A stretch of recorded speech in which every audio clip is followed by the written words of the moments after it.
the camera. Give it off, down. Give it. Greetings, horror junkies, and finally, welcome to another edition of Remake, Rematch here on Screen.com.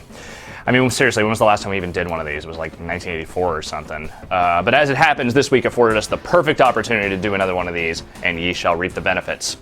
This week marks the DVD release of A Nightmare on Elm Street, the 2010 remake of the Wes Craven 80s horror classic featuring that great comedian among burn victims, Freddy Krueger.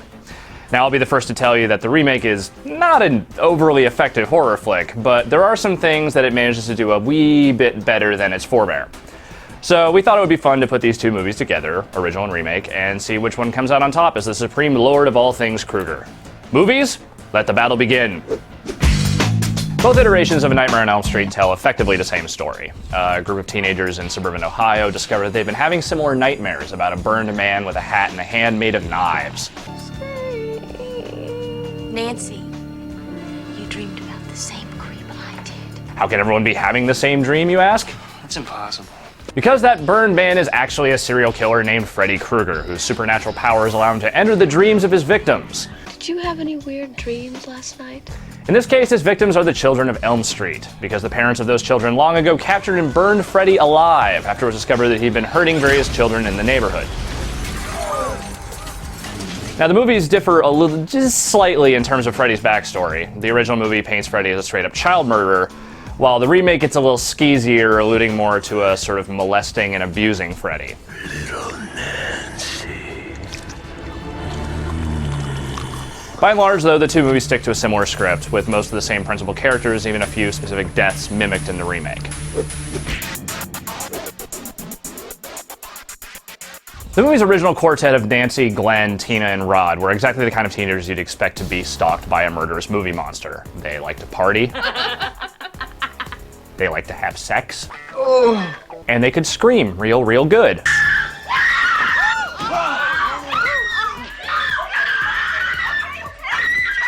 It helps that the cast all pretty much fit their roles perfectly. Heather Langenkamp was one of those perfect horror movie heroines, and having Johnny Depp, albeit a very young and inexperienced version of him, on board really added a bizarrely high caliber level of talent to the proceedings. Watching these kids get dispatched by Freddy's various antics is always an entertaining prospect. On the flip side, the kids on the center of the Nightmare remake are anything but the party-hardy type. Rooney Mara's version of Nancy is really nothing short of downtrodden, as are the bulk of the kids here. You have no idea what I've seen. By the time the movie opens, we're already treated to some crazed, sleep-deprived teenagers who simply aren't that much fun to watch. Hell, even the illicit sexual overtones of the original kids are pretty much, well, gone here. I mean, I don't know, watching this girl get ceiling murdered here, as opposed to in the first movie, where she had just previously engaged in a bunch of hysterically loud sex. I don't know, it just feels wrong without that.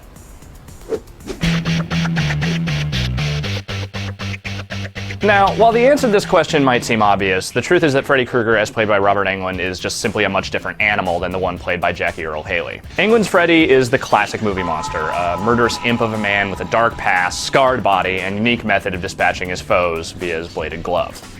But what set Englund apart is his penchant for macabre comedy. His one-liners, especially in later sequels, became such an important part of the character, and Englund simply grew the role from movie to movie to such a larger-than-life character that it's really tough to imagine anyone else in the role. That said, there is someone else in the role in this remake, and that is Haley. Haley's performance is hardly a bad one. If there's any real difference here, it's just the writing, with Haley's Freddy being a little less definitively funny, shall we say, and more actively sadistic. Wake up! You're bleeding. He's far more ghoulish and in some ways a bit scarier of a character. I mean, for instance, just listen to the way he talks to this kid he's just removed from this mortal coil. Did you know that after the heart stops beating, the brain keeps functioning for well over 7 minutes? We got 6 more minutes to play.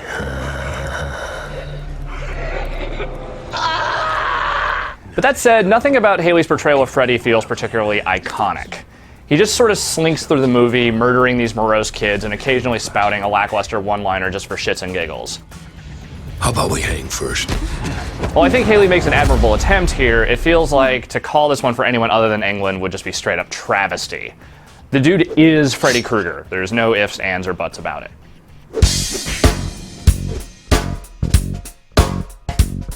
Undoubtedly, the remake special effects are light years ahead of anything you'll find in the 1984 original. But in terms of sheer cheesy creativity, the original movie might still hold a bit more sway. For instance, take both the scenes featuring a girl being gravitationally pulled to the ceiling from her bed only to be brutally slaughtered. While the effects in the remake are far more brutal, there's just something so intrinsically cool about the way the original death scene was shot and put together. It's just, quite frankly, scarier. Also, straight up, the remake offers no death scene more hilarious than this one featuring Johnny Depp.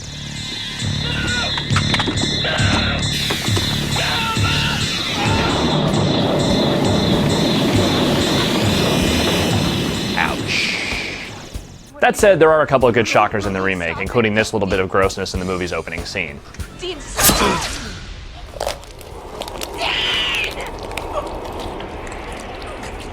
All things considered, though, I'm giving this one to the original. The first movie just laid down so many unique concepts of what horror movie death could be that, antiquated as its effects might be, I still feel like just straight up prefer watching these kids die versus the newbies. Now, I have never felt like the original Nightmare on Elm Street's ending was its strongest quality. By the time the teenager's been whittled down to Nancy and she starts working her plan to capture Freddy by pulling him out of her dream and then outfitting her house like a French-Canadian badger trapper in order to take him down, the pace of the movie slows down exponentially, and Nancy's final encounter with Freddy doesn't really end with much of a bang, so much as kind of a whimper. The new Nightmare does a better job of setting up a creepy location for its end battle, with Nancy and her man-friend neck-deep inside Freddy's former hideout of child-oriented unpleasantness. The same notion of bringing Freddy out of the dream takes place in the remake, but the final battle feels a lot more frenetic and immediate, and concludes with a markedly more satisfying end to Freddy. It hurts, doesn't it? It's because you're in my world now, bitch.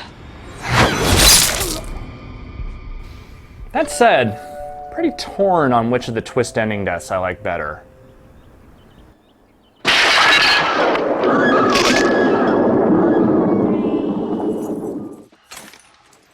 I'm just glad you're safe.